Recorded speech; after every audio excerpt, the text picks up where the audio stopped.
सो good afternoon once again. आज हम लोग शुरू करेंगे एक नया टॉपिक। पर आप लोगों ने ऑलरेडी फंडामेंटल्स ऑफ पार्टनरशिप में भरपूर 1.5 महीना लगाया है, 1.5 महीने से ज्यादा लगाया और ऑलमोस्ट 2 महीने लगाया यार, मार्च और अप्रैल पूरी लगाई है फंडामेंटल पढ़ने में। फाइन। अब कितना गेन किया कितना गेन नहीं किया वो तो टेस्ट से पता चलेगा, है ना। और आप लोग you people deserve a very good test now, very very good test, मतलब खतरनाक वाला टेस्ट आप डिजर्व करते हैं, आसान वाला तो नहीं करते हैं डिजर्व। तो चलिए अब मैं लेके चल रहा हूँ अपना टॉपिक वैल्यूएशन ऑफ गुडविल। अगर किसी को फंडामेंटल नहीं आता है तो वैल्यूएशन ऑफ गुडविल का उससे कुछ भी लेना देना नहीं है। Valuation of goodwill is totally totally different from fundamentals. मतलब अगर आपने फंडामेंटल नहीं कर रखा और तो हम बोलें कि वैल्यूएशन ऑफ गुडविल वो हो जाएगा, आराम से हो जाएगा, इसमें कोई इशू नहीं आने वाला। गुडविल का वैल्यूएशन का मतलब है कैलकुलेशन ऑफ गुडविल। वैल्यूएशन मतलब we have to find out a value of goodwill. अब तक तो हमने पढ़ा था ना, गुडविल इज इंटेंजिबल एसेट्स, है ना। गुडविल इंटेंजिबल एसेट्स होती थी, तो उसकी वैल्यू कैसे कैलकुलेट करते हैं वो हम इस चैप्टर में सीखेंगे। देखो, valuation of goodwill and treatment of goodwill दोनों अलग अलग चीजें हैं। ट्रीटमेंट ऑफ गुडविल का मतलब होता है अकाउंटिंग ट्रीटमेंट पता लगाना, ठीक है। और वैल्यूएशन ऑफ गुडविल का मतलब होता है कि हम गुडविल की कैलकुलेशन कर रहे हैं। गुडविल की कैलकुलेशन करने के बहुत सारे तरीके होते हैं, वो हम सीखेंगे इस चैप्टर में, प्रैक्टिकल क्वेश्चन सीखेंगे, है ना। कुछ इंटरेस्टिंग चीजें सीखेंगे जो आगे हम जब हम थर्ड बुक पढ़ते हैं ना, थर्ड बुक वहां काम आती है। इस चैप्टर में पढ़ेंगे उसके बारे में हम, है ना। एडमिशन में काम आएगी, चेंज इन पीएसआर में काम आएगी वो। गुडविल होती क्या है और गुडविल के वैल्यूएशन की जरूरत क्यों पड़ती है, ठीक है। और गुडविल जो है वो किस काम आता है, इसको हम थोड़ा सा देखेंगे धीरे धीरे करके, हल्का हल्का करके, और आगे भी पढ़ते हुए देखेंगे उसको। तो if anybody can give me an idea कि व्हाट इज गुडविल, तो I will be more than happy. मुझे पता चलेगा, मुझे खुशी मिलेगी अगर कोई मुझे बताता है कि गुडविल क्या होती है। कोई बताए। Reputation of a company. हाँ, और रेपुटेशन ही बोल रहा था। क्या बोले। रेपुटेशन ही बोल रहा था। रेपुटेशन। कोई और बताएगा। अपराजिता।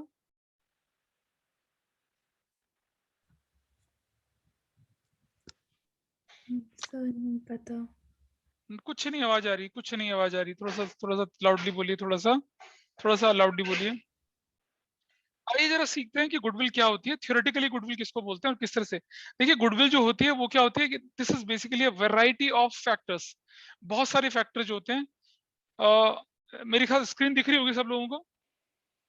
Can you see the screen? बोलिए। Yes sir. ठीक है। गुडविल की डेफिनेशन दे रखी है यहाँ पर। गुडविल बेसिकली क्या है, अगर हम थियोरेटिकली बोले, reputation of the firm in respect of profit expected in future over and above normal profits. मतलब नॉर्मली जो प्रॉफिट कमाता है उससे ज्यादा अच्छा अगर आप कमा रहे हैं तो हम बोलेंगे आपकी गुडविल क्या है, अच्छी है फर्म के अंदर, मतलब आपकी गुडविल अच्छी है मार्केट में। It is regarded as tangible asset, intangible assets. ये कह रहा है goodwill is a monetary value of an advantage of good name, reputation, wide business connections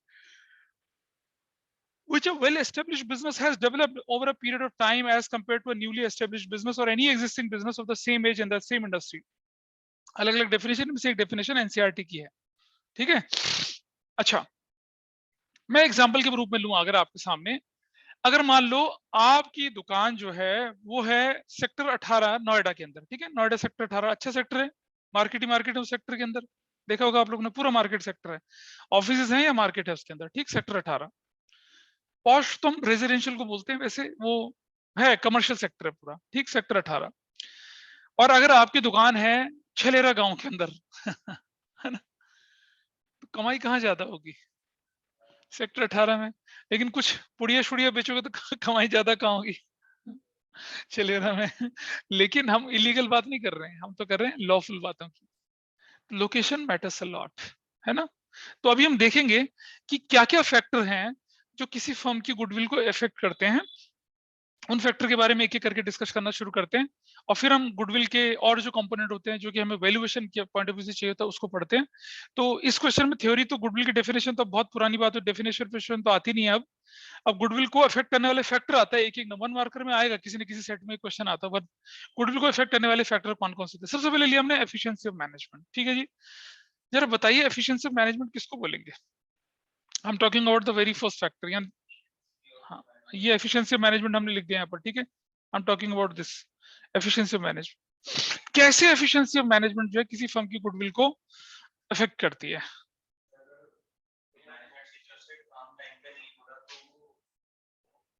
अबे काम टाइम पे करना एफिशिएंट नहीं कहता, इफेक्टिव कहलाता है। बिजनेस मैनेजमेंट पढ़ते होंगे तुम लोग। मिनिमम कॉस्ट में मैक्सिमम काम करना और टाइम पे भी करना, हाँ, वेस्टेज भी कम करना, उसे हम बोलते हैं बेसिकली। है जी बेटा? हाँ,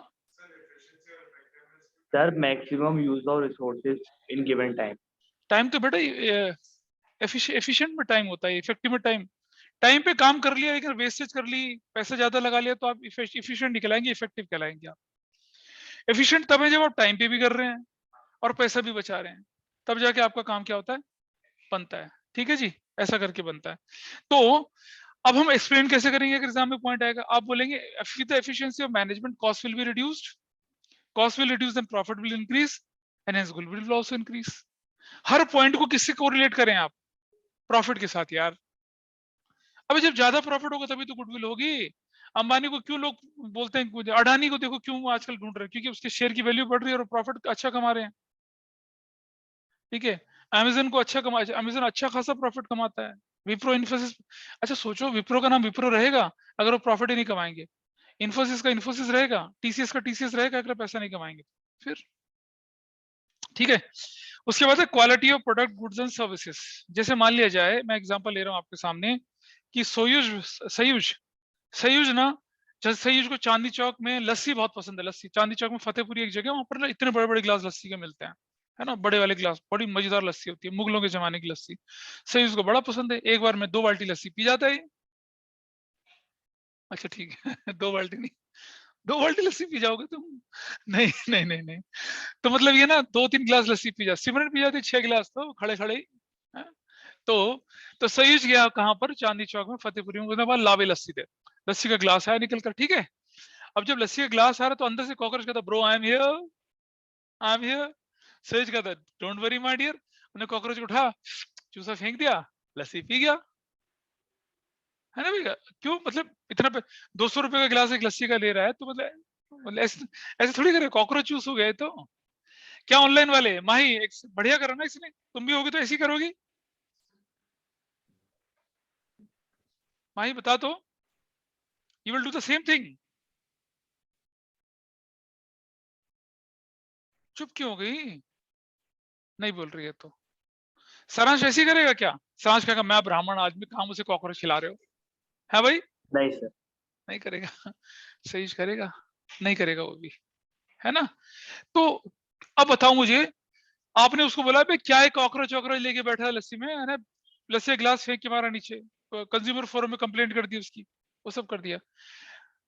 दोबारा सही उस दुकान में दोबारा लस्सी पीने के लिए जाएगा? नहीं जाएगा, क्वालिटी खराब थी ना, सर्विसेज बेकार थी, नहीं जाएगा उसके अंदर वो, है ना?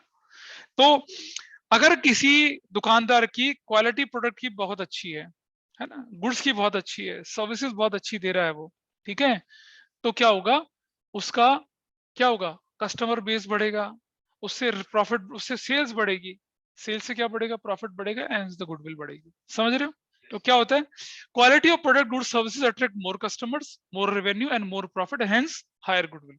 ऐसे को रिलेट करते हैं हम लोग इन चीजों को, ठीक है।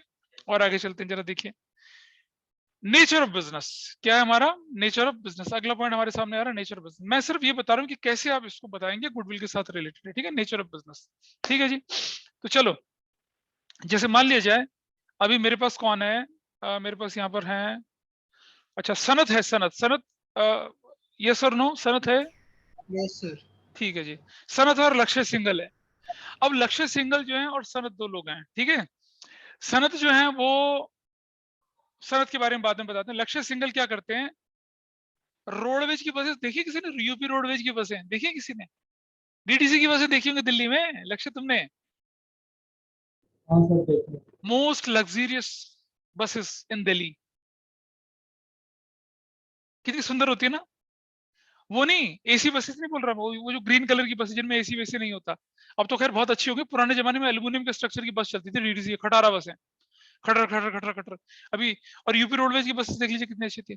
तो लक्ष्य सिंगल क्या करते हैं, रोडवेज की बसों में गैस बाहर कर हमरा चूर्ण बेचते हैं, ठीक है। 10 रुपए की छोटी डिब्बी, बड़ी डिब्बी 15 रुपए की, जम्बो पैक 20 रुपए का। लक्ष्य टिक्की खाओ, गोलगप्पे खाओ और हमराज चूर्ण से बचाओ, ठीक है जी। और दूसरी तरफ सनत जो है मुंबई के जवेरी बाजार में डायमंड मर्चेंट हैं, ठीक है। लक्ष्य डोंट फील बैड, मैं ऐसी मजाक ले रहा था, ठीक है, हाँ सर। बुरा तो नहीं मान रहा ना? नहीं नहीं सर। अबे बुरा मान के मेरा क्या कर लेगा? ठीक है, कोई बात नहीं, मजाक कर रहा था। बताओ भाई मुझे किसकी गुडविल अच्छी होगी? चूर्ण बेचने वाले की? लो बाबू जी चखो आप। हाँ सर। नहीं, वो चूर्ण बेचने वाले पता क्या कहते हैं? कितना बढ़िया चूर्ण है, खाओ, हाजमा पचाए। दूसरा, खीरे पे डाल के दिखाते हैं, कहते हैं चाट मसाले की तरह खा लो, जलजीरा बना लो, ये बना लो, वो बना लो, मैगी के ऊपर छिड़क दो, सलाद के ऊपर छिड़क दो, मल्टीपर्पज बताते हैं वो। ठीक है, सर दर्द दूर हो जाएगा, ऐसे पेट की कब्ज खत्म हो जाएगी, खाते ही आप सीधा बाहर फराटे से भागोगे। मजाक चल रहा है यार, बट दे क्लेम दैट। बहुत मेहनत करते हैं सच बोलो, बहुत मेहनत। कितना कमाते हैं एक दिन में? 200 300 500 रुपया। और जो डायमंड वाला जो बंदा है वो अरबों रुपए कमा लेता है एक दिन का यार, है ना?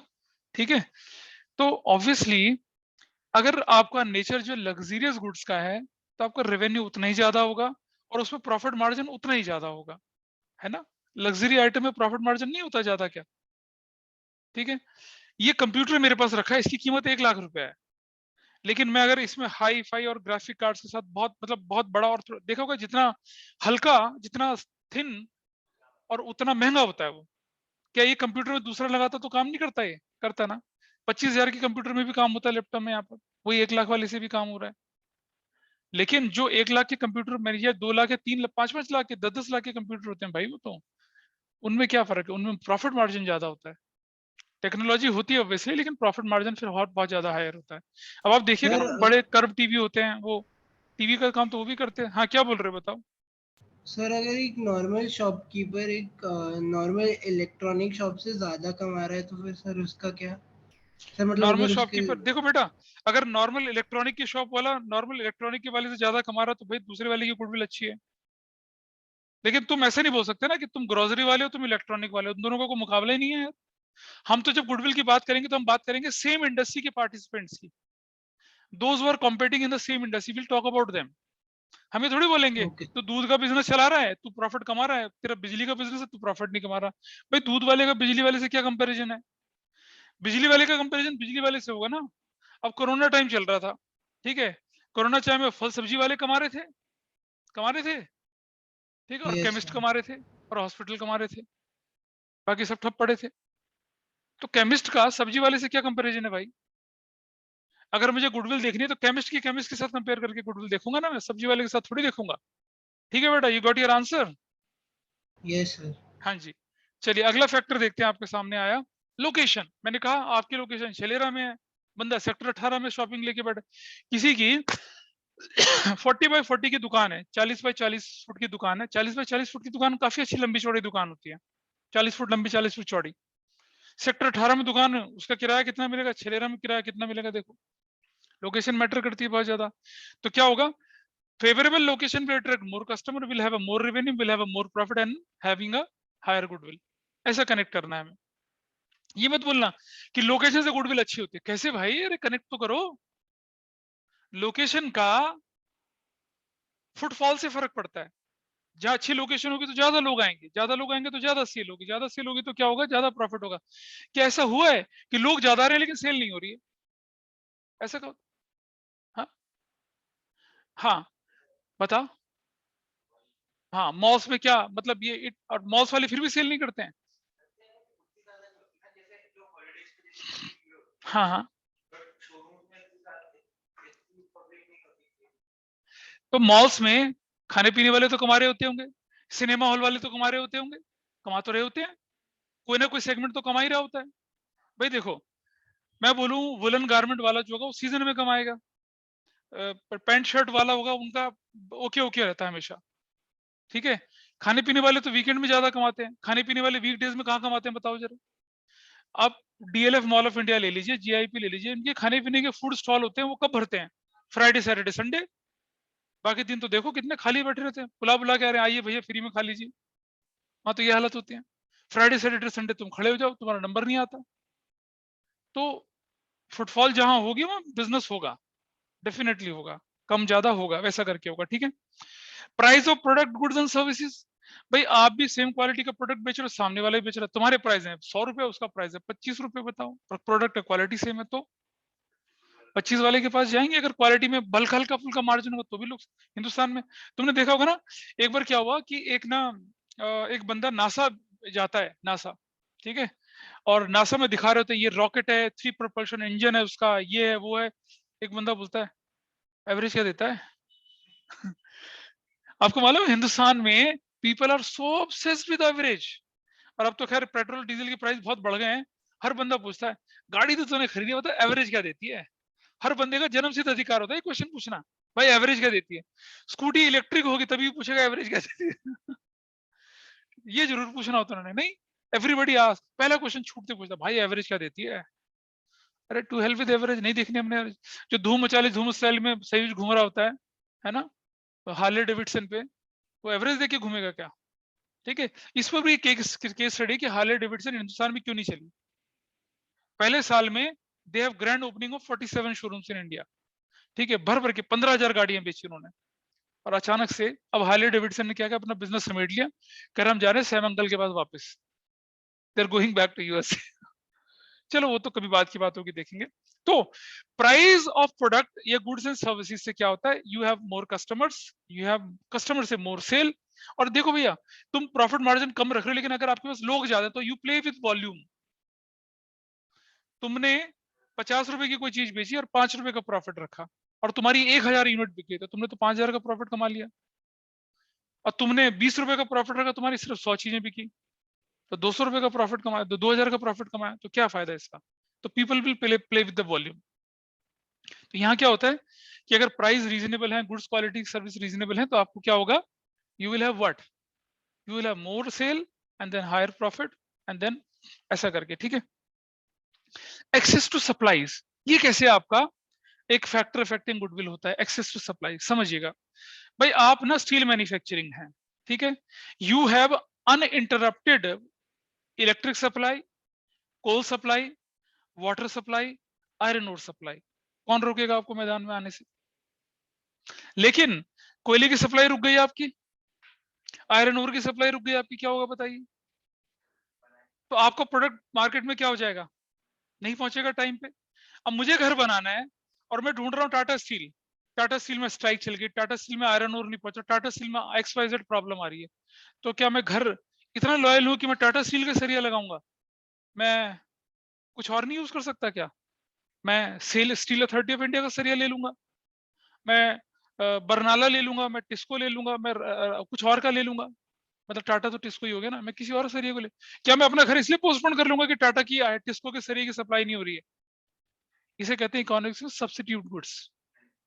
बोलो किसकी, अच्छा, मतलब टाटा के स्टील की मार्केट में 1 साल से सप्लाई नहीं आ रही है, गुडविल अच्छी रहेगी, ठीक है। 6 महीने की सप्लाई नहीं आ रही है, 1 महीने की सप्लाई नहीं आ रही है, तो तुम 1 महीने रुक जाओगे, लिटरली मुझे बताओ। हाँ बहुत घर 1 महीने में तुम्हें मतलब, अबे 14 दिन में एक करीब करीब 7 मंजिला इमारत खड़ी कर ली थी अभी।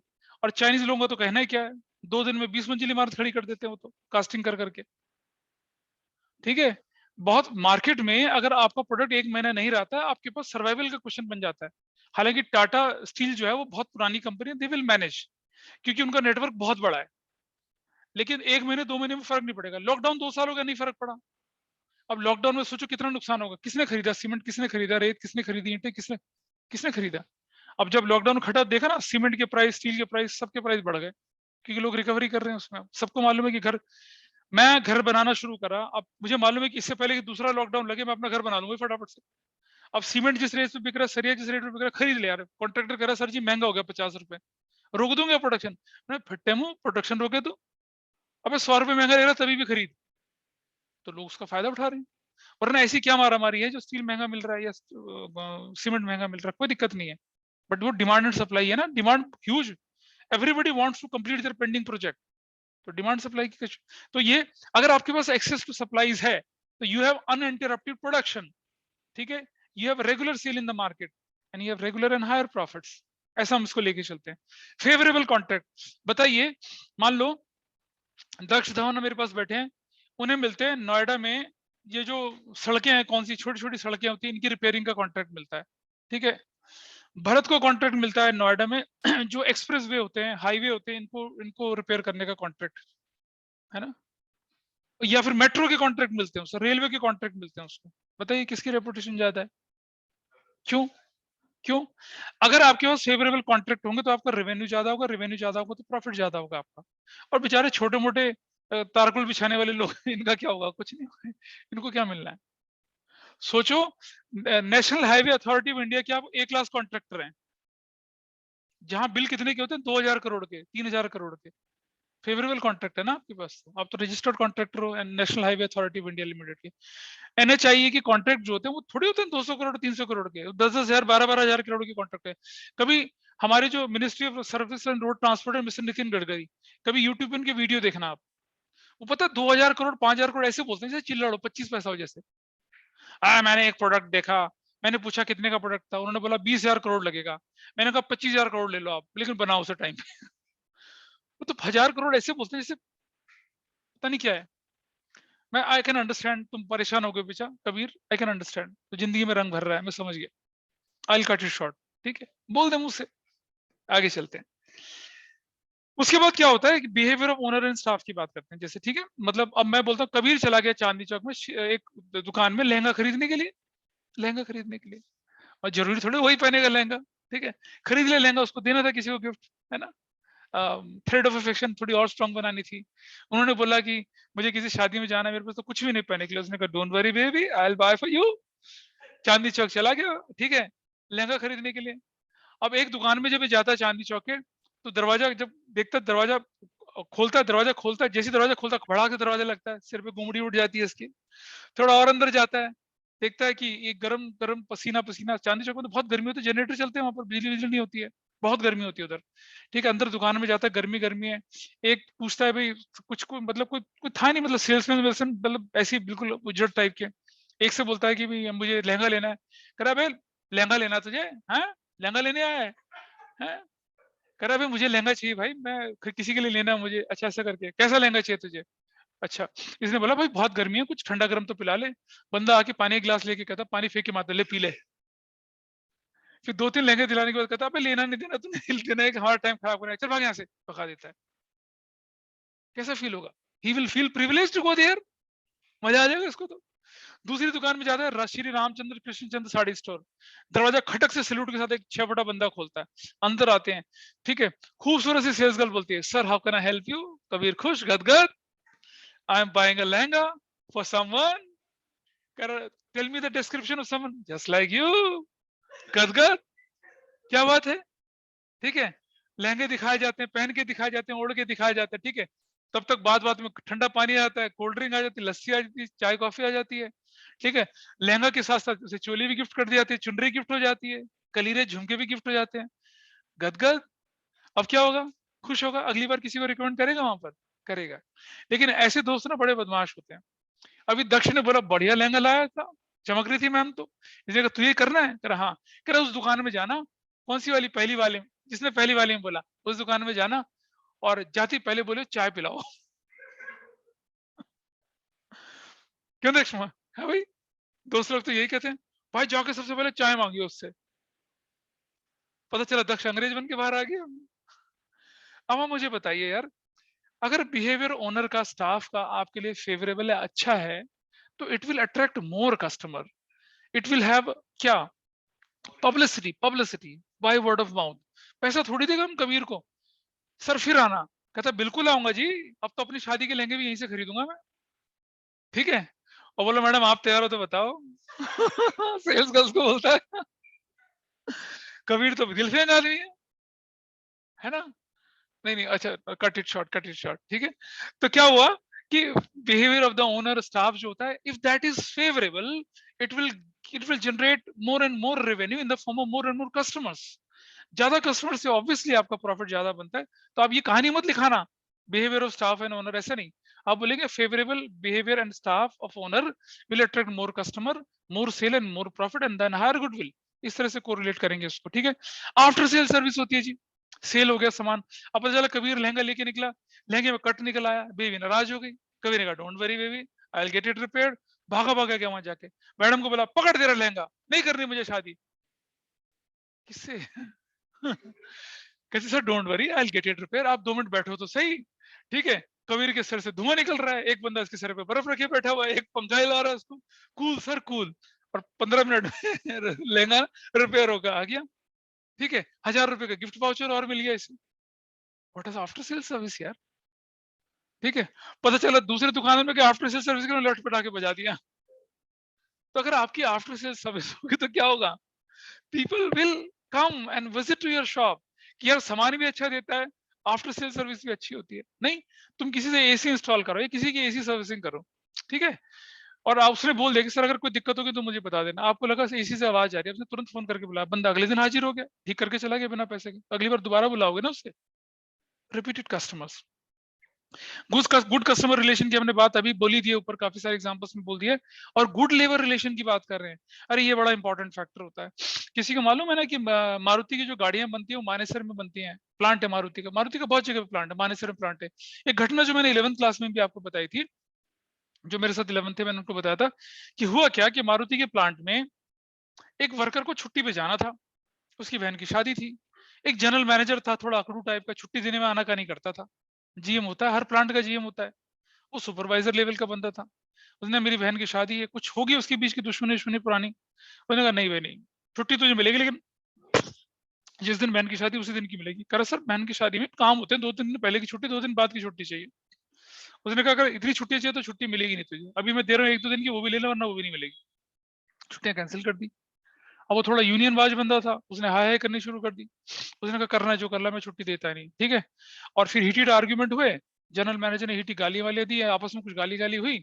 जीएम तो अंदर चला गया कमरे में और दरवाजा बंद कर लिया, करा बाहर आ जाओ वरना बहुत बुरा हो, करा जो करना कर ले। गुस्सा आ गया उनको, गुस्से गुस्से में क्या हो गया कि उन्होंने तोड़फोड़ कर दी। तोड़फोड़ कर दी तो फिर तुम्हें पता चलता है ना, हाथ सेकने के लिए लोग तैयार होते हैं, आग भी लगा दी किसी ने। अब आग लगा दी तो जीएम के कमरे में भी आग लग गई। अब जीएम बेचारा डर गया, वो मेज के नीचे जाके घुस गया। अब अर्थक्वेक थोड़ी आ रहा था, बेवकूफ आदमी मेज के नीचे घुस गया आके, ठीक है। आग लगी, धुआं हुआ और जीएम जल के मर गया, खत्म। सारे वर्कर अरेस्ट। 6 महीने तक वो मारुति स्विफ्ट डिजायर बनती थी वहां पर, 6 महीने तक वो प्लांट क्या रहा, बंद रहा। अब इसका नुकसान सुनना, कंपनी को क्या हुआ। स्विफ्ट डिजायर का सबसे बड़ा कॉम्पिटिटर है होंडा की अमेज, देखा होगा आप लोगों ने, है ना। और अब तो स्विफ्ट डिजायर से ज्यादा अच्छा कर रही है होंडा की अमेज। कोई नहीं पूछता था, कुत्ता नहीं पूछता था होंडा की अमेज को, कुछ नहीं होता था। स्विफ्ट तो एक बड़ा अच्छा ब्रांड है मारुति का, अच्छा चलने वाला। डिजायर थोड़ी और बड़ी वाली, ये छोटी वाली डिजायर थी। 6-6 महीने की वेटिंग थी। अब 6 महीने की वेटिंग बन गई साल भर की वेटिंग में। वहां तो प्रोडक्शन ही बंद हो गए, जहां से वहां हर महीने 30,000 गाड़ियां मैन्युफैक्चरिंग होकर निकलती थी। 6 महीने प्लांट का मतलब एक, नींद आ रही भाई को, समझ गया मैं। 6 महीने का प्लांट जो था, वह 6 महीने तक क्या हुआ, 6 महीने तक आपकी क्या रही, बंद रह गया। तो जो प्रोडक्शन होना था खत्म। अच्छा, अब मैं बोल रहा हूँ क्या, सब्स्टिट्यूट गुड्स। जब लोगों को स्विफ्ट डिजायर नहीं मिली तो क्या सब्स्टिट्यूट दिखा उन्हें, होंडा की अमेज। और अब होंडा की अमेज उतनी सड़कों में दिखती है जितनी क्या दिखती है, स्विफ्ट डिजायर दिखती है।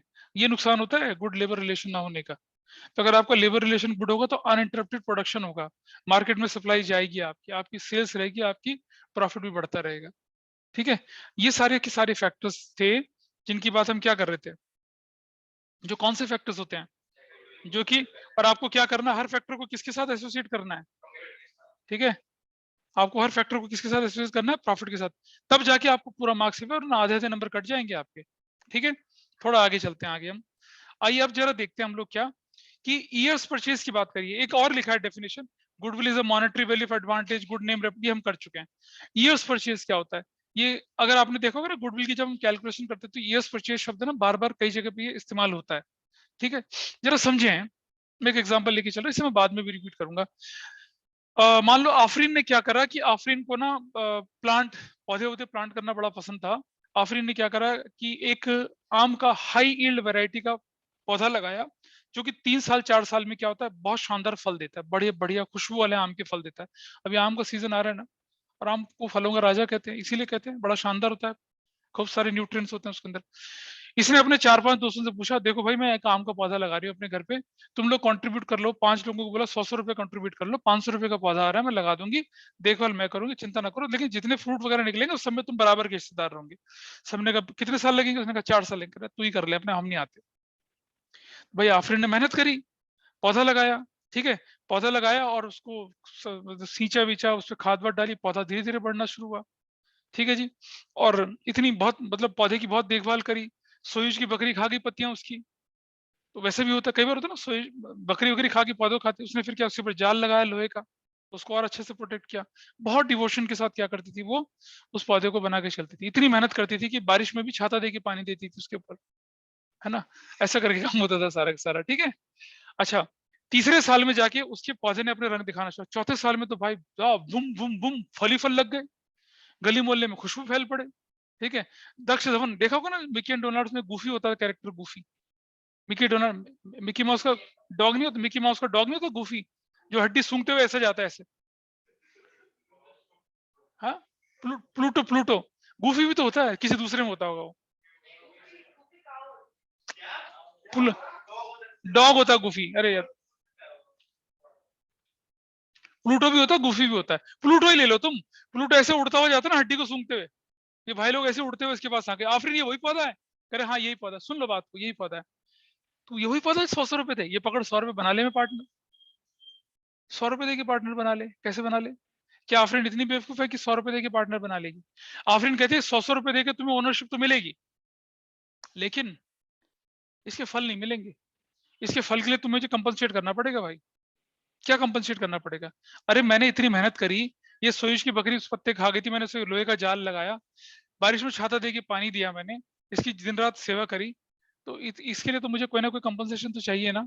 Let us convert this example into a business example. She started business 4 years back. Struggle कर करके बिजनेस बड़ा करा। आज जब बिजनेस बढ़िया होने लग गया, तो तुम आ रहे हो और बिजनेस में ओनरशिप मांग रहे हो, और ओनरशिप के लिए सिर्फ कैपिटल दे रहे हो। वो जो उसकी मेहनत है उसका क्या होगा? तो ये डिसाइड होता है पार्टनर्स के बीच में कि ऐसा करते हैं कि पिछले 3-4 साल का जो प्रॉफिट है उसका एवरेज ले लेते हैं, उस एवरेज के बराबर हमसे कंपनसेशन ले ले। ये एवरेज के बराबर जो वैल्यू होती है, यही होता है वैल्यूएशन ऑफ गुडविल वाला एक प्रॉफिट बेस्ड मेथड होता है। तो वो कंपनसेशन जो हम बोलते हैं, उस कंपनसेशन की बात करते हैं, वो कंपनसेशन ले ले हमसे। इसने कहा नहीं भाई कंपनसेशन नहीं, 1 साल तुम तो एवरेज बोल रहे हो, 2 साल तो मेरे बड़े स्ट्रगल के थे, कर ऐसा कर जो भी एवरेज निकलता तो 2 से मल्टीप्लाई कर देना। तो ये जो ईयर्स परचेज होता है ना बेटा, ये क्या होता है? मल्टीप्लायर फैक्टर होता है। भाई हमने बोला कि एवरेज प्रॉफिट, भाई जो भी तेरा प्रॉफिट है उसके एवरेज उसके बराबर हम तुझे दे देते हैं, है ना। ये कहते नहीं एवरेज से काम थोड़ी चलेगा, मेरे जो 2 साल स्ट्रगल थे उनका क्या होगा? हमने कहा मल्टीप्लाई कर ले 2 से। तो आपने देखा ना, अभी अगर आपके स्कूल में गुडविल वगैरह हो चुकी है तो एवरेज प्रॉफिट को ईयर्स परचेस बेसिकली वो चीज होती है। It is basically a multiplier factor, और इसको हम डेफिनेशन के रूप में पढ़ लेते हैं। It is basically what? It is a struggle period, transition phase for a business during which a newly established business organization get converted into a well-established business firm and earns reputation in a market industry. In other words, the period within which a business estimates that it will earn at least an average maintainable business that it will earns at least average maintainable profit. उसको हम क्या बोलते हैं? उसको average maintainable profit और लिख देना यहाँ पर, प्रॉफिट। उसको बेसिकली क्या बोलते हैं हम लोग? Years purchase. It is merely a multiplier factor, जो पुराने पार्टनर न्यू पार्टनर की कंसेंसस के बेस पर डिसाइड होगा। तो कई बार क्वेश्चन में क्या दे रखा होता है? ईयर्स परचेज नहीं दे रखी होती, तो बहुत सारे टीचर्स बोलते हैं कि ईयर्स परचेज जो है ना, वो जितने पीरियड हो उसका एवरेज निकालो। बिल्कुल नहीं, years purchase is a multiplier factor and which is to be decided by whom? Partners. और अगर ईयर्स परचेज नहीं है तो कुछ मत लेके चलिए उसको, एक लेके चलिए, कुछ मत लेके चलिए उसको, ऐसे लेके चलना है। ठीक है जी। अब देखिए जरा कि ये तो हमारा थ्योरेटिकल पार्ट हुआ। Need for valuation of goodwill. Goodwill की वैल्यूएशन की जरूरत कब कब पड़ती है? गुडविल की वैल्यूएशन की जरूरत पड़ती है 5 सिचुएशन में। एक, जब प्रॉफिट शेयरिंग रेशियो बदलती है। प्रॉफिट शेयरिंग रेशियो बदली तो क्या हुआ? कुछ पार्टनर गेन करेंगे फ्यूचर में, कुछ का सेक्रीफाइस करेंगे। तो जो गेनिंग पार्टनर है ना, वो कंपनसेट करेगा किसको? सेक्रीफाइसिंग पार्टनर को। बेसिस क्या बनेगी? गुडविल बनेगी। ठीक है। जब कोई नया पार्टनर एडमिट होगा, अरे नया पार्टनर एडमिट होगा तो नए पार्टनर को तो गेन हो रहा है, लेकिन पुराने पार्टनर सेक्रीफाइस करेंगे, तो भी गुडविल की जरूरत पड़ेगी। बेस ऑफ कंपनसेशन क्या होगा? गुडविल तो होगा। Death and retirement of a partner है, एक पार्टनर की डेथ हो गई, रिटायर हो गया, वो चला गया, उसका शेयर तो खत्म हो गया, उसका शेयर कौन लेगा? अब रिमेनिंग पार्टनर, वो तो गेनिंग पार्टनर हो गए, जो मर गया वो सेक्रीफाइसिंग है। तो retiring partner will be compensated bye gaining partner, वहां गुडविल की जरूरत पड़ती है। डेथ के केस में सक्सेसर को पैसा देना पड़ता है, वहां जरूरत पड़ती है। ठीक है। Dissolution of a partnership firm, जहां बिजनेस बिक जाता है। तो जब बिजनेस बिकता है ना, एक और एग्जांपल बताऊं, चांदनी चौक में बहुत मशहूर रेस्टोरेंट है निरूलाज, सॉरी चांदनी चौक नहीं, कनाट प्लेस में, कनाट प्लेस में निरूलाज है। निरूलाज का मालिक कौन है पता है? एक मलेशियन या इंडोनेशियन कंपनी है। ये रेस्टोरेंट आज से करीब करीब 15-20 साल पहले बिक गया था। ये जो निरूला आइसक्रीम रिलो रेस्टोरेंट उन्होंने बेच दिया उसको। पता है कितने में बिका था वो? करीब करीब 167 करोड़ में। सोचो, बहुत बड़ी डील थी। और सीपी में तो कोई प्रॉपर्टी इतनी महंगी नहीं है। सीपी वाला वो हिंदुस्तानी नहीं है वो निरूला सिर्फ सीपी वाला सिर्फ सीपी वाला। हाँ सीपी वाला। पता नहीं, मतलब उसने नाम के साथ खरीदा था उससे। नाम के साथ खरीदना मतलब समझ रहे हो? ब्रांड खरीद, मतलब सीपी वाला ब्रांड खरीदा उसने, निरूला नाम के साथ खरीदा। वरना वो निरूला हटा देता तो फिर हो सकता था चले ना चले। शायद 167 करोड़ मेरे ख्याल से। हाँ मुझे देखना पड़ेगा कितना था, but it was a very huge deal. तुम गूगल पे सर्च कर सकते हो, दिख जाएगा कितना था वो, कितने का बिका था। तो अब क्या है कि लेकिन वो अपनी कीमत से 5, 7, 8, 10 गुना ज्यादा पे, मतलब काफी ज्यादा पे बिका था वो। वैसे भी सीपी की कोई भी प्रॉपर्टी 15-20 करोड़ से कम की तो होनी नहीं है। ठीक है, तो ऑब्वियसली बिका होगा यार इतने में। काफी बड़ा रेस्टोरेंट है वो तो। गए हो कभी? देखा? काफी बड़ा रेस्टोरेंट है वो। हाँ यहाँ वाले नहीं, वहां वाले में जाओ, सीपी वाले में काफी बड़ा है वो। और वो बिका, तो उसकी कीमत से ज्यादा कैसे बिका? गुडविल की वजह से बिका ना। तो अमलगमेशन ऑफ 2 और मोर पार्टनरशिप, हम जब 2 या 2 से ज्यादा पार्टनरशिप हम क्या हो जाती है, मिल जाती हैं, तो क्या हो जाता है, तब हमें जो, तब मान लो जिसका शेयर कम था जिसका शेयर ज्यादा था, उन्हें कंपनसेशन देने की बात होती है। उन्हें कंपनसेशन देने की बात होती है। तो ऐसे में बेस ऑफ कंपनसेशन क्या बनेगा? वो गुडविल। ठीक है, ऐसा करके। तो ये थे जब हमें नीड। पता है एक बार एग्जाम में क्वेश्चन क्या आया कि state briefly the need of valuation of goodwill other than change in profit sharing ratio, admission, retirement and death. Other than, इन 3 के अलावा बाकी ये 2 बचे। लोगों को पता नहीं था, लोग 3 ही मालूम होते हैं। उन्हें पता होता है चेंज इन पीएसआर, उन्हें पता होता है एडमिशन, उन्हें पता होता है date and death and retirement. उनके अलावा उनको पता ही नहीं होता। ऐसा करके चलते हैं। ठीक है, चलिए थोड़ा और आगे चलते हैं। तो आज हमने काफी बढ़िया मजेदार बातें करी। हाँ जी, हाँ, तो क्या जवाब लिखा? गुडविल की जरूरत कब नहीं होती? डिसोल्यूशन में नहीं होती है। गुडविल की जरूरत डिसोल्यूशन में नहीं होती है, लेकिन ये डिसोल्यूशन है। डिसोल्यूशन का मतलब बिजनेस पार्टनरशिप डिसॉल्व हुई, बिजनेस थोड़ी बंद हुआ है। सुन लो, निरूला का रेस्टोरेंट 3 पार्टनर्स के पास था। ठीक है जी, उन पार्टनरशिप खत्म, 4 और पार्टनर से मिलकर निरूला का रेस्टोरेंट खरीद लिया। एक पार्टनरशिप डिसॉल्व हुई, दूसरी पार्टनरशिप बनी। पार्टनरशिप डिसॉल्व हुई, बिजनेस थोड़ी डिसॉल्व हुआ। डिसोल्यूशन ऑफ फर्म वहां जरूरत नहीं पड़ती है। 2 पूछे थे, अच्छा हाँ तो ठीक है। देखो, बहुत मतलब अगर मैं सिंपल सा बोलूं, अगर लॉजिकल माइंड से बोलूं, तो एक तो डिसोल्यूशन के केस में और एक स्टार्टिंग न्यू बिजनेस। नए बिजनेस स्टार्ट करते समय आपको गुडविल की जरूरत तो नहीं पड़ती है, और बिजनेस को क्लोज करते समय जरूरत नहीं पड़ती है। बिजनेस को बेचते समय जरूरत, सेल ऑफ बिजनेस बोला है ना, वहां तो गुडविल की जरूरत है। लेकिन बिजनेस बंद करते समय क्या जरूरत है गुडविल की? गुडविल तो है ही नहीं, तभी तो बिजनेस बंद कर रहे हो। अगर बिजनेस कब बंद करता है यार कोई? या तो कोई टेक ओवर कर ले। टेक ओवर तो सेल की कैटेगरी में चला गया, और सर्वाइवल की परेशानी तो भैया डिसॉल्व होगा वो तो। ठीक है, चलते हैं आगे। अब गुडविल के वैल्यूएशन के मेथड्स हैं। गुडविल के वैल्यूएशन के मेथड्स जो हैं वो 2 तरह के होते हैं, based on profits and based on capital है। बेस्ड ऑन प्रॉफिट में हमारे पास है average profit method, weighted average profit method और सुपर प्रॉफिट मेथड। और यहाँ बेस्ड ऑन कैपिटल में capitalisation of average profit, capitalisation super profit, और एक मेथड हिडन मेथड होता है जिसे हम चेंज इन पीएसआर में या फिर एडमिशन में पढ़ते हैं। मतलब इस चैप्टर में नहीं पढ़ते हैं हिडन मेथड को, नहीं जरूरत पड़ती है उसकी। ठीक है, आगे चलते हैं। एवरेज प्रॉफिट का मेथड बड़ा सिंपल है। अभी थोड़ी देर पहले बताया था ना, आफरीन बोलते हैं कि मुझे कंपनसेशन मिलता है, वो कहते हैं 3 साल का 4 साल का प्रॉफिट का एवरेज निकाल ले भाई, ये तेरा स्ट्रगल चाहता उसका एवरेज निकाल ले। तो average profit method is very simple. मैंने हर जगह पे आइडेंटिफिकेशन भी बोल रखा है और फॉर्मूला भी दे रखा है। ठीक है, तो आइडेंटिफिकेशन में क्या है कि सिर्फ ईयर्स परचेज गिवन होगा। ईयर्स परचेज बताया ना, मल्टीप्लायर फैक्टर होता है, और पास्ट फ्यू ईयर्स का एक्चुअल प्रॉफिट या लॉसेज आपको गिवन होगा। आपको करना कैसे है? बड़ा आसान है। गुडविल कैसे निकलती है? Average profit into numbers of years purchase. Average profit कैसे निकलता है? पिछले 4 साल का प्रॉफिट लॉस का टोटल डिवाइडेड बाय 4। पिछले 5 साल के प्रॉफिट लॉस का टोटल डिवाइडेड बाय 5, मतलब जितने ईयर उतना डिवाइड करते हैं, है ना।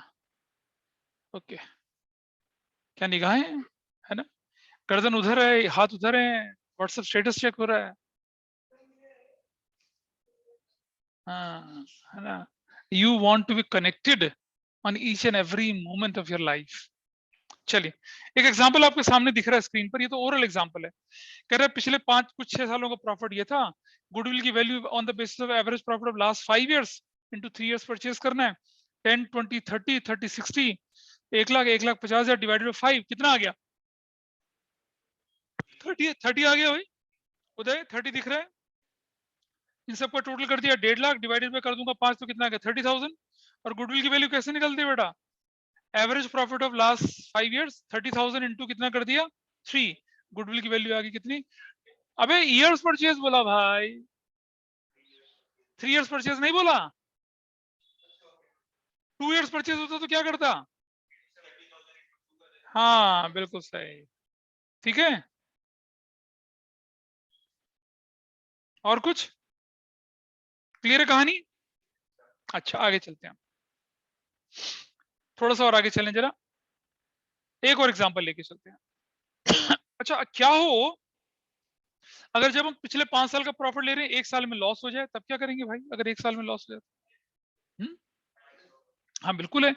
जैसे 10,000 का प्रॉफिट है, 20,000 का प्रॉफिट है, 30,000 का लॉस है, 40,000 का प्रॉफिट है, तो 10 + 20 - 30 + 40 - +50, ठीक है, 90 डिवाइडेड बाय 5 करूंगा तो क्या होगा? 18,000 एंड गुडविल विल बी, हाँ ठीक है, गुडविल विल भी क्या हो जाएगी आपकी?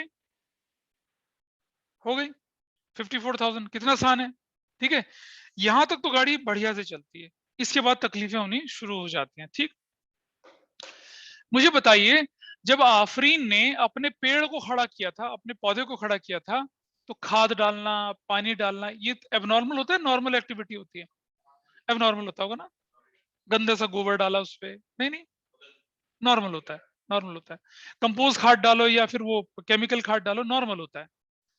सोयूज की बकरी अगर पत्ते खा गई, वो लॉस क्या था? नॉर्मल था, एबनॉर्मल था? बताओ।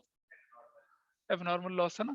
उस लॉस से बचने के लिए से क्या करना पड़ा? लोहे का जाला लगाना पड़ा, 3,000 का खर्चा आ गया, अब नॉर्मली कहलाएगा। जनरली हम एक पेड़ को खड़ा करते हैं, क्या हर पेड़ के आसपास पौधे जाला लगाते हैं? नहीं लगाते। अपने घर के आंगन में हर पेड़ पे जाला लगाएंगे तो जाले का गार्डन खड़ा हो जाएगा तुम्हारा तो आयरन गार्डन हो जाएगा रॉक गार्डन की जगह, है ना भाई। तुमने बकरी कब से पालनी शुरू करी भाई? सोइज ने बकरियां पाली क्योंकि ये क्या कहता है, हर चीज में मुनाफा देखता है, बिजनेस देखता है। इसे मालूम होता है कि हाँ बकरीद में बकरियां बकती हैं, ये हर 6 महीने पहले से बकरियां खरीद के लाता है, मुजफ्फरनगर से, मेरठ से, सहारनपुर से बकरियां खरीद के रखता है, और सारी बकरियों को खुला छोड़ देता है। अड़ोसी पड़ोसी के सारे पत्ते वत्ते खा जाते हैं, हैं जी, और फिर ये बकरियों को खाता है। पर तो एक दबा के बहुत मारेगा वो। चलो काम की बात करते हैं, ठीक है। तो अब समझिए कि अगर आफरीन को कंपनसेशन लेना है, तो वो नॉर्मल एक्टिविटी का कंपनसेशन देगी ना, वो एबनॉर्मल एक्टिविटी का कंपनसेशन थोड़ी जायज बनता है, नहीं बनता। आपका बिजनेस चल रहा है पिछले 20 साल से, हमने कभी पिछले 5 साल के एवरेज प्रॉफिट के हिसाब से हम गुडविल कैलकुलेट कराएंगे, तो जो एवरेज प्रॉफिट है उसमें सिर्फ नॉर्मल प्रॉफिट लोगे ना, रेवेन्यू प्रॉफिट लोगे, वो कैपिटल प्रॉफिट थोड़ी इसके अंदर इंक्लूड करोगे। मान लो तुम्हारे 1 साल का प्रॉफिट 5 लाख था, उसमें 1 लाख तो सिर्फ क्या था आपका? सेल ऑफ गुड्स और सर्विसेज थी, 4 लाख सेल ऑफ प्लॉट का था। अब तुम गारमेंट के मैन्युफैक्चर हो, गारमेंट का बिजनेस करते हो, प्लॉट बेच के तुमने पैसा कमा लिया, तो उसका थोड़ी कंपनसेशन दूसरे से लोगे तुम, समझ रहे हो। तो इसीलिए जो हमारी प्रॉफिट की फिगर होती है उसकी एबनॉर्मलिटीज को पहले हम हटाते हैं। अगर आपके प्रॉफिट में एबनॉर्मल प्रॉफिट जुड़ा हुआ है तो कैसे ठीक करूंगा? उसको माइनस करके ठीक करूंगा, ठीक है। Loss on sale of goods normal है या एबनॉर्मल है? Loss on sale of goods, loss on sale of goods normal है। चीजें बनती बिगड़ती हैं। सब्जी वाले, मदर डेयरी वाले को देख लो, कितनी उसकी सब्जियां खराब होती हैं, सब्जी वाले की कितनी सब्जियां खराब होती हैं, है ना। अगर आप देखेंगे, वो जो कॉन्ट्रैक्टर कॉन्ट्रैक्ट कर रहा होता है तो ईंटें तोड़ता, मसाला, कितना मसाला खराब होता है, कितना मसाला होता है, वेस्टेज तो हर जगह होता है ना। तो अगर हम बात करते हैं किसकी, एबनॉर्मल लॉसेस की, तो वो आपके प्रॉफिट से माइनस नहीं होना चाहिए था, ठीक है। एबनॉर्मल थोड़ी उनसे रिकवरी करोगे आप, लेकिन loss on sale of goods due to fire, ये एबनॉर्मल है। Loss on sale of goods या loss of goods by flood, ये क्या है? फ्लड बाढ़ से बह गई, है ना, एबनॉर्मल, पूरी Normal. दुकान ही गायब हो गई, सुनामी आ गई थी, एबनॉर्मल है, इनको थोड़ी कंसिडर करेंगे। इसीलिए अगर एबनॉर्मल गेन होते हैं तो उन्हें माइनस कर देंगे ताकि हमारा प्रॉफिट नॉर्मल हो जाए, और एबनॉर्मल लॉसेस है तो उन्हें ऐड बैक कर देंगे ताकि हमारा प्रॉफिट बराबर हो जाए। हमें ध्यान देना है कि हमारा जो प्रॉफिट है वो डिडक्ट होना चाहिए, हमारे एक्सपेंसेस होने चाहिए वो सिर्फ ऑपरेटिंग होने चाहिए और डायरेक्ट होने चाहिए। अगर नॉन ऑपरेटिंग एक्सपेंसेस हैं तो उन्हें हम ऐड बैक करेंगे। हमारी इनकम रेवेन्यू फ्रॉम ऑपरेशंस होनी चाहिए। अगर हमारी अदर इनकम है, रेंट रिसीव्ड है, इंटरेस्ट रिसीव्ड है, ये इनकम डिविडेंड इनकम है, इसको नहीं कंसिडर करेंगे हम लोग। क्या बोलते हैं बताओ कभी?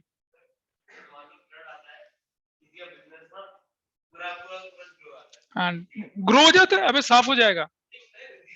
हाँ हाँ, देखो बेटा, अगर गुड्स इंश्योर होंगी तो आपकी दो तरह के इंश्योरेंस होंगे, एक गुड्स के इंश्योरेंस होंगे और एक बिल्डिंग का इंश्योरेंस होगा, ठीक है। लेकिन एक मजेदार बात बताऊं आपको मैं, इंश्योरेंस कंपनी ने क्लॉज डाला होता है कि in case of natural calamities will not give you any compensation. लेकिन मैं एक बात बताऊं, मुंबई में घटना, मुंबई में करीब करीब 15-16 साल पहले मुंबई में एक नदी बहती है, मीठी नदी, कभी नाम नहीं सुना होगा आपने, मीठी नदी है। मैंग्रोव्स होगा ना, होते ना मैंग्रोव्स होते हैं, मैंग्रोव्स उसमें बहुत ज्यादा घने हो गए थे, और साथ साथ क्या, तो लोगों ने कूड़ा कचरा भी उसी में डालना शुरू हो गया। मीठी नदी में आ गई बाढ़, ठीक है जी। लोअर पैरल नाम सुना होगा ना आपने, जगह, वो जगह क्या लोअर पैरल बोलते हैं क्योंकि थोड़ा निचाई पे है। मीठी नदी पास पास से होकर जाती थी वहां से, भाई सब डूब गए, बेसमेंट सब बना रखे, खूब भयंकर नुकसान हुआ, ठीक है। और वो पानी क्या, नदी में बाढ़ इसलिए नहीं आई, वो नदी बहुत दिनों से ब्लॉक हो रही थी, अचानक वो ब्लॉकेज टूटी, हो गया। Was it a natural calamity? नहीं, नेचुरल मैनमेड कैलामिटी थी वो, तो नेचुरल तो नहीं थी, लोगों की नेग्लिजेंस थी, मैंग्रोव साफ नहीं किया। अब भाई पत्ती जड़े हैं और वो अगर ऐसे बंधे हुए हैं तो नदी का पानी उनको नहीं खो सकता, लेकिन अगर उसके पीछे प्लास्टिक का कचरा जम जाएगा तो क्या होगा? तो फिर बनेगा ना, पानी निकलने की तो जगह नहीं है। और पानी का प्रेशर तो क्या होता है, पेड़ पौधे बिल्डिंग सब तोड़ देता है वो, तो बहुत बड़ा तालाब बना, लोगों ने ध्यान ही नहीं दिया, और वो मैंग्रोव मतलब मीठी नदी ने तोड़ दिया वो सब कुछ, भाई किनारे किनारे फोड़ के निकल आई नदी बाहर। तो अब वो नेचुरल कैलामिटी तो थी नहीं, और आईसीआईसीआई, एचडीएफसी मतलब ऑलमोस्ट कंगाल हो गए थे, इतना कंपनसेशन देना पड़ा उनको उस जगह पे, और वो क्लॉज चला ही नहीं नेचुरल कैलामिटी का, कि ये तो मैनमेड थी। बॉम्ब ब्लास्ट यार, मतलब देख पता क्या होता है, इसलिए तूने देखा होगा ना, आर्मी पर्सनल जो होते हैं ना, उनका इंश्योरेंस बाहर की कंपनियां करती ही नहीं है, सिर्फ सरकार करती है उनका इंश्योरेंस। तुम बोलो कि मैं वो हूँ, पैरा ट्रूपर हूँ, मैरून कैप वाला, पैरा कमांडो, मजाल है तुम्हारे पास कोई, सबसे ज्यादा खतरे तो जान तो उनकी खतरा होता है, रिस्की अफेयर्स में कूदते हैं वो लोग। तो इसीलिए आर्म फोर्सेस के, पैरामिलिट्री की फोर्सेस के लोगों के इंश्योरेंस प्राइवेट कंपनियां करती नहीं है। अरे मैं बोलता रहा हूँ तुम्हें, पहली बात समझो, ठीक है। अगर बॉम्ब ब्लास्ट वगैरह हो गया, ठीक है, और आपकी लाइफ इंश्योरेंस कवर था तो ठीक है, आपको कंपनसेशन मिलेगा। वो तो अगर रोड एक्सीडेंट में कोई मर जाए तो कंपनसेशन मिल जाता है, ठीक है। लेकिन क्या पता चला एवलांचे आया, या हरिकेन आया, या टाइकून आया, या मान लो अर्थक्वेक, मतलब डिजास्टर हो गया, नेपाल में जैसे अर्थक्वेक आ गया था, बिल्डिंग गिरी, सब दब गए उसके अंदर, वहां इंश्योरेंस कंपनी आनाकानी करती है, नेचुरल कैलामिटीज होती है। बॉम्ब ब्लास्ट थोड़ी नेचुरल, मतलब वो तो वोल्केनो इरप्शन वाला ब्लास्ट माना जाएगा ना, फिर तो बढ़िया हम रोज ब्लास्ट करें, है ना, नेचुरल था ये तो, है ना, ऐसा नहीं होता फिर, ठीक है। तो हम पढ़ेंगे अगली क्लास में इस बारे में कि जो एबनॉर्मलिटीज हैं उन्हें कैसे दूर किया जाए, और आपके एग्जाम में जो क्वेश्चंस आते हैं उसमें एबनॉर्मलिटीज वाले क्वेश्चंस आएंगे। अभी देखिएगा, जब मैं इसको पढ़ाऊंगा, चैप्टर को पूरा ढंग से प्रैक्टिकल कराऊंगा, तो 2 पेज में आपकी कहानी खत्म है, फर्स्ट और सेकंड पेज में तो सारे फॉर्मूले खत्म है, और अब उसके आने वाले 3 पेजेस में हमने क्या कर रखा है, उनकी डीप डिगिंग करी है, ठीक है। ज्यादा देर का काम नहीं बनेगा इसका, चैप्टर 3 या 4 क्लासेस में चैप्टर खत्म हो जाता है, लेकिन बट इन डेप्थ स्टडी हो जाती है हमारी, ठीक है। तो आज आपके पास कोई होमवर्क नहीं है, अपना पिछला बैकलॉग को आप पूरा करते हैं वो करिए, और पिछले चैप्टर को ढंग से खत्म करके हम I will talk about that also, ठीक है।